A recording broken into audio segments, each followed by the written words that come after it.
The Waterdogs fall to 0-2 in the championship series after a 9-7 loss to the Archers. This team can't seem to get into that second half and keep the momentum going. Pat, what is going wrong for the Waterdogs? I don't know so much if it's something that they're doing or they maybe have just run into two really hot goaltenders down the stretch. But if you ask the Waterdogs, they're going to say that second half effort in both the games wasn't good enough. And at the end of the day, when you pick up two losses in a short tournament, yes, it isn't enough. I think this is, though, just the case of the ball not sinking. They got a lot of quality looks. They just weren't able to finish.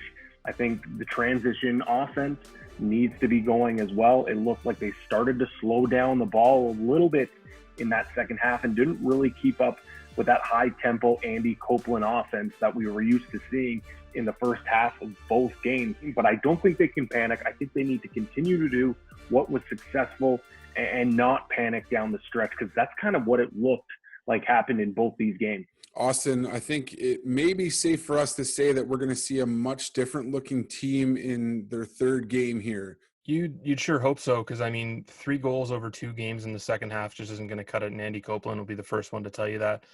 But I think, honestly, what Gregoire was talking about with the 2 hot goaltenders, Adam Gittleman was unbelievable in this game. He had a 91 save percentage and 10 saves in the second half. Held him to just 1 goal. He was fantastic. And Archers really turned it on at the end. Grant Ament, absolute video game character. We saw that cartwheel he did. It's ridiculous. That behind the back to Tom Schreiber is just silly. The kid's amazing. Schreiber, pretty good himself. I think that's fair to say. They were trying to squash that narrative about not being able to mesh heading into the tournament. Now you come in and it's like, yeah, you don't have an easy game. You have to come in and compete at the very top level, and they just haven't been able to do it in the second halves. Losing Zach Courier is difficult, but they're going to have to find a way if they want to make a run here. Well, 0-2, they're off until Friday, and they've got the 2-0 Chrome next.